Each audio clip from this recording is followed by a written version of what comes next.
Alright guys, what's up? See if it's the first time trying to do a stream like this. I'll try to upload some previous pictures of these threads, but I'm working on a 1991 fxrp, and the wife wanted, so I've ordered the stuff to be able to put them on. Got that, and got the new shifter and the linkage, and that's all fine and dandy. And working on putting on the other side. Ends up the cover on the 91, I was surprised, is not the right one to be able to work with the brake lever. So I've ordered from FXR Division the right one to be able to run mid controls, because that's the whole purpose of this. So I started in on it about a week ago and went to assembly. So I do the inner primary part, all this here. And I go, just for a reason, I grabbed hold of the clutch basket. And it wiggled back and forth probably 1/8 of an inch. And I was like, well, that's odd. But knowing that this was used, obviously the people that had it before had a lot of modifications on it that I found that I wasn't exactly thrilled with the quality of work, you might say. I don't want to disrespect them. Maybe it's just all from vibration, but don't know. Anyway, so I pulled the clutch hub basket off. And I should have checked the threads over, checked out everything, but I didn't. So I go to put it back together, and I go to tighten down this nut, and I get to where I'm about to torque, and it just keeps spinning. That dreaded feeling that every mechanic gets when you're in the middle of something and it just starts spinning and it don't quit spinning. And you're like, okay, I'll back it back out. Well, unfortunately, that was no longer an option. So I pondered on it. I actually posted on Harley Tech Talk, talked to the guys there a little bit about it. The majority, overwhelming thought was most likely this shaft was going to be junk. So just to be safe, $250, I ordered from a 97 5-speed, the complete shaft and everything assembly, because the price of buying the shaft versus the price of buying used wasn't that much different. And I didn't want to, I'll be honest, I didn't want to fight through all the gears, the shift dogs and all that. My level of expertise is not that high at this point in time, and I was going to go for the easy button. So Saturday, which is yesterday, I decided, I've got to get the nut off. So I'm fighting with it, not getting anywhere. So what do you do when you can't get something off and all else has failed? I fire up the torch, and I cooked it off. But you can see there, threads were just dead. So then it's like looking at the threads, like the initial, and that's the pictures. I'll see if there's a way I can post that in. I might put it in the comments so you can see. The shaft was absolutely horrid, but not, as I say, horrid. I had some damage there. See that there, and a little bit of damage there. And unfortunately, that was just because I didn't think that these threads were going to be salvageable.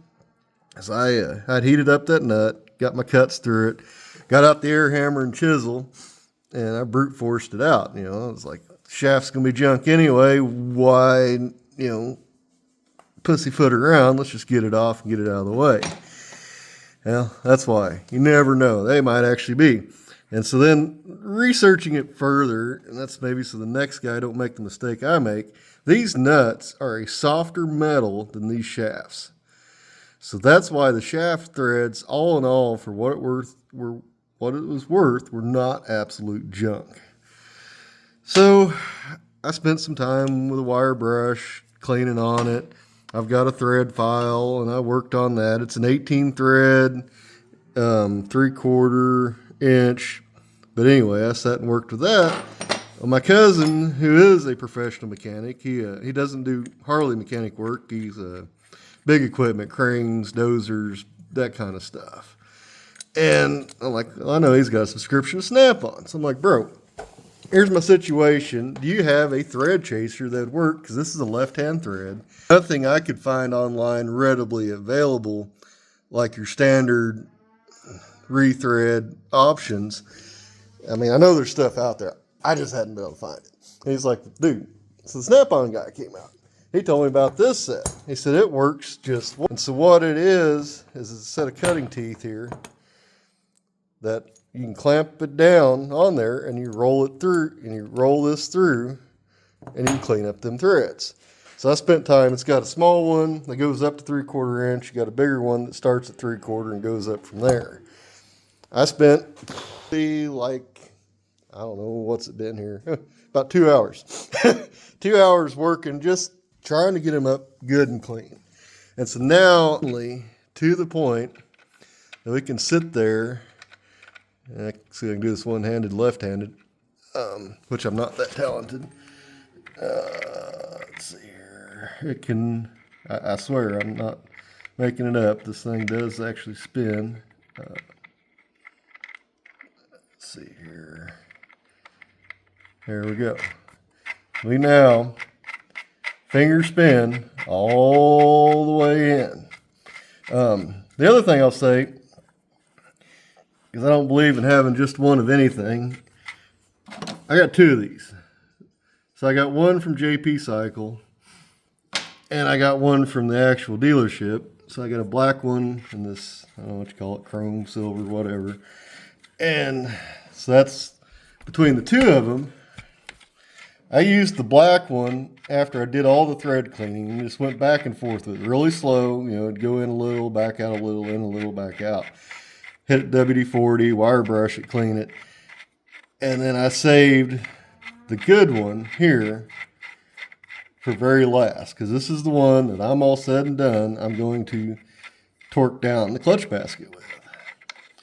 But anyway, guys, that's kind of this project at this point in time.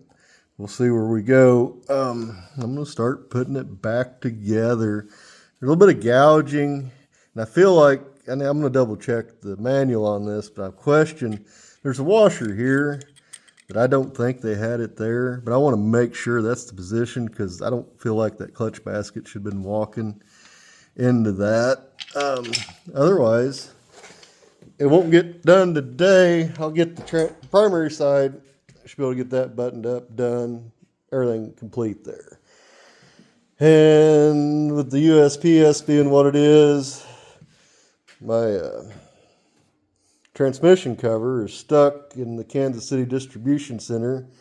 And my experience here was late. Once it hits there, it usually hangs out for about a week. I don't know what it does. Maybe get some Kansas City barbecue, and then it'll finally come its way on down to me. I can get this together and see if my wife likes it. Otherwise, like I say, it's a 91 FXR. I put a 16-inch front tire on it. She's kind of into the bagger idea, so that's kind of where we're going with this. We got the 16 front, doing the mid controls, going back to those. If she likes those, eventually I'm going to track down a set of running boards and put on it. And then we've got one of the Memphis Shades fairings that go on it, which I've got over here sitting on the Electroglide, that she's so far she likes. It's a fun project, just something to do. But anyway, guys, I'll get this posted up and keep you all posted with what's going on. I'm gonna start putting it together. I'll probably do a part 2 to this video, just to say, yeah, this all worked out, or, well, guess what? I've got the gear set on the way.